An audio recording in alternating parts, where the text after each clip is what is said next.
It's Thursday, June 26th, and it's been a big week in AI, image, and video. So let's get into it. You probably know that Midjourney does video now, and it's good. It's quite good. In fact, I clicked out of this accidentally, but let's just look. The quality of motion that they're achieving is great. Because it's Midjourney, they just kill it on vibes. So the vibes are strong, and I think part of that is just by nature of the images that Midjourney produces, but also the video model itself is super good. The movement is really nice. All of it's nice. So Midjourney continues to be the king of vibes. Midjourney video will give you it'll give you 4 videos. They're 5 seconds each. It is a pretty reasonable price. I don't know what it is off the top of my head, but great model. It's just the only downside is at this moment is that it's 480p, and so the quality is low as far as resolution goes, not the actual visual quality. So if you're sitting there thinking to yourself, "Man, I love this Midjourney video, but I need to upscale it," and they're working on their upscaler right now. They're also working on start and end frames too, but they're Midjourney, so there's no way of knowing when that stuff is going to come out. So you need an upscaler, and that's our second story of the week is Astra. So Astra is a upscaler by Topaz Labs, and Topaz makes they're in the business of upscaling. They've been doing photo upscaling for a long time. They do video upscaling, which I use all the time for work. And now they have this new thing, Astra, which is a creative upscaler for video.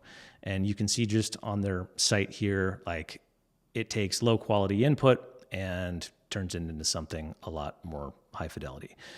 So their creative upscaler is going to add more detail. It's going to infer, it's going to guess and add stuff. And then their precise upscaler is going to be more, more faithful to your original input. And if your input is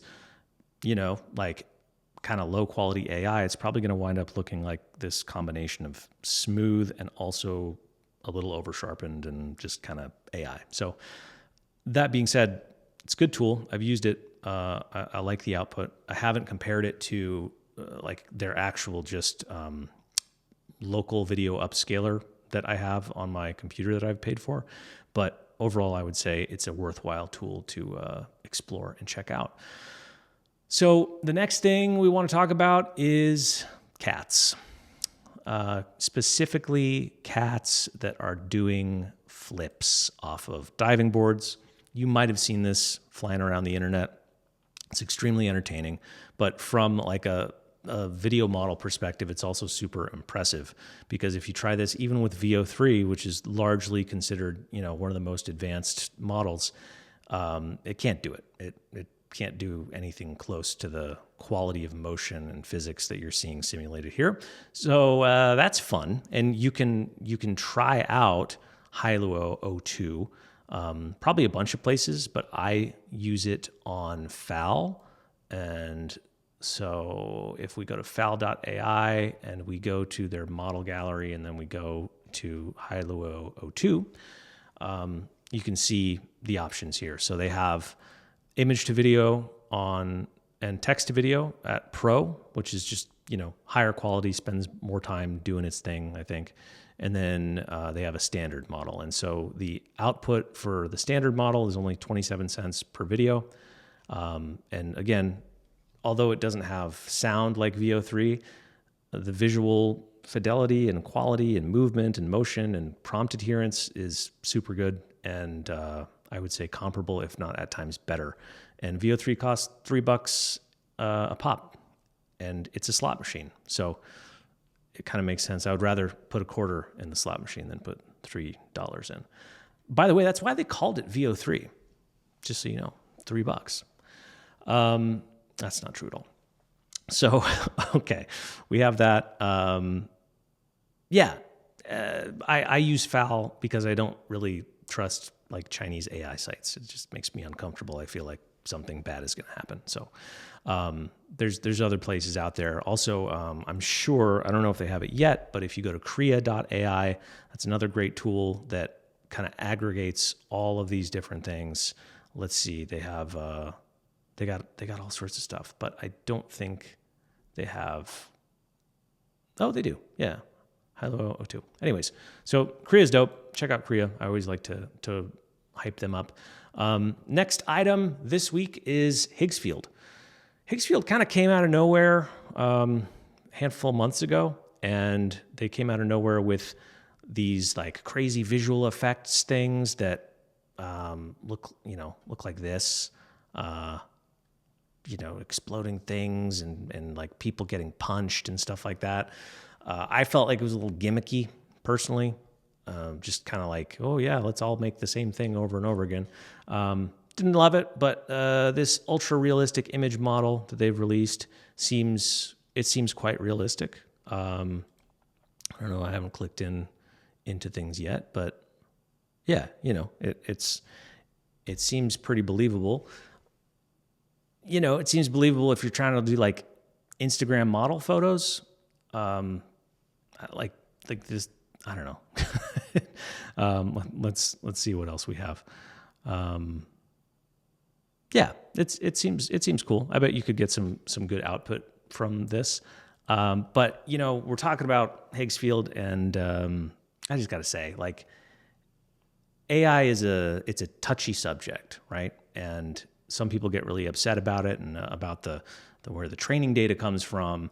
And there's a lot I like about Higgsfield. Like aesthetically, I feel like they got a good brand. They got strong design sensibility. Like everything seems very, very strong as far as like art direction choices and creative direction and stuff. But I just got to say, if you guys are listening, just tone it back on like the ripoff culture vibes, because that to me, that's why I haven't used Higgsfield much.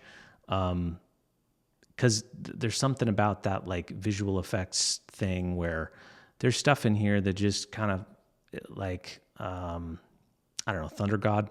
Like, pretty sure this is just trained off of Thor stuff, right? And I think if you're doing things with AI, it's more fun to do stuff that hasn't been done before, or like more creative combinations of things that feel new, as opposed to like, yeah, take your photo and make it look like a thing that is some other thing that I don't know. Maybe it's just a me thing. I don't know. It kind of gives me the ick. Yeah. And hearing me say gives me the ick probably gave you the ick. So let's just move on. What is the next thing? Oh yeah, Runway. Okay, so Runway just released their new updated version of Gen 4 references, and Gen 4 references is really good. If you're not familiar with Runway, Gen 4 is an image model and a video model, and it has references. And so that means that it can take a photo of something and put it in, elsewhere, in different settings, like you're seeing here, like this shirt and this hydrating cream, right? They just put in a picture of the hydrating cream and say, put it in this setting, put it in that setting. And so on their Dream Bench score here, it's a slight improvement, but probably meaningful. And I've used this quite a lot, and I'm always impressed with it. And so any improvement to this, I think, is great. So good job, Runway. The other interesting thing that happened this week with Runway is Play. So Runway Game Worlds.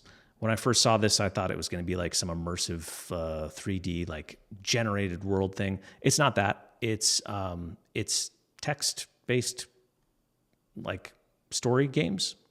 So you have generated avatars for characters. Obviously, it's running through some LLM. You can talk and interact with the story, and it's going to give you stuff. Probably the most interesting part of it is it'll generate images of the world that you're playing in. So what's cool, I think probably the most interesting thing about it is that you can create your own games, and you can like create the story that you want. And I think that does speak to what I often see one of their co-founders talking about online, which is just like the future of media being something that is deeply interactive and responsive to you and what you're interested in, what you want. I don't think we'll be getting there for a while, but I think that he is probably right. So anyways, that's Runway. So let's talk about something else. Let's talk about China. As an American, I got red, white, and blue running through my veins, but China they're just killing it on AI in a lot of ways. And so we're going to look at a few different things out of China. This one is Hunyuan 3D 2.1, which is an image to 3D model. And image to 3D still, to me at this point, is pretty disappointing when it comes to like textures. If you strip away the textures on this, like sometimes the topology and the model can be decent. It's nothing for like actual output at this point, but I'll tell you ways that I've used this already. So for like pre-planning for a shoot, I've taken a photo of a person and put it in here, and then it has converted that person and the set that they're on into a 3D model and taken that into a 3D tool and figured out like, what are my camera positions that I want to use? Super helpful for that kind of previs stuff. And then also just as a dad move, taking your kids' sketches and then putting those into like ChatGPT and saying, turn this into a 3D model. Like, make it look as if it were a 3D model, and then taking that and putting it into a image to 3D model tool like this, and then spitting it out on a 3D printer. Just got to say, kind of epic dad move. So that's this. This stuff will continue to get better. In fact, as I'm saying this, I'm remembering some other tools that came out that seem like they might even be better. In fact, sorry. Let's just go on an adventure here for a second on FAL, and I think this Trepo one might be pretty good. Again, like all the textures, they look janky, but if you use it for certain instances where you don't need perfect 3D stuff, it can be great. What else crazy is coming out of China? We have these guys, 4DV, and they essentially what they do is they set up an array of cameras and they film, the same thing happening, right? So in one sense, it seems maybe kind of gimmicky, but I believe they're also using some, interesting AI and maybe like Gaussian splatting stuff going on here too. At the end of the day, it might be gimmicky, but I could also see how it could be super interesting. Again, for more almost like virtual production or previs stuff, like you could have people, or maybe something in the realm of like AI video production where you have this kind of thing happening, and then you have a virtual camera that you're moving around and you're zooming in on, this person or that person and setting up shots and then turning that into like a different AI generation. I don't know. I'm just nerding out here. Thanks for sticking around if you're still here. And then the last crazy thing out of China, which I think is probably the most interesting. I'm not usually going to go into like deep tech stuff on this, but they have unveiled their first parallel optical computer chip, Meteor 1, which, as the article states, achieves a theoretical peak computing power that is comparable to NVIDIA's advanced GPUs. And it's all just using light, apparently. And it's way, way above my pay grade, but also pretty darn interesting. Okay, last piece of news for the day, just kicked my light, is FLUX. So FLUX is an image model that a lot of people are probably aware of, and they recently released FLUX Kontext, which is, again, it's like a reference model. So you can upload a photo of a duck and then say, put the duck on top of a marble pedestal, and you'll see the duck on top of a marble pedestal. So they just released their most affordable version, which is their dev version. So FLUX Kontext Dev is what has just been released. And what this allows is not only just the context stuff, but also LoRa training. So you can train like a LoRa to show you more specific outcomes consistently from the model. So here's an example, like professional photo. So you can upload your photo and it's going to put you in more of a studio setting. You can turn yourself into a plushie, which, you know, if you want to do that, cool. And then if you have always wanted to be like a Zoomer broccoli boy, but you weren't committed to getting the perm, you can do that now too. So again, you know, I'm not trying to like be all about foul, but this is a fun place to try stuff out. So that's going to be the video for the day. Thanks for sticking around. If you did, let me know if you enjoyed this, if you would like me to do it again, because this is my first time doing it. And yeah, like, subscribe, comment, share it. And if I do it again, kind of feels like I should have a sponsor, don't you think? All right, bye.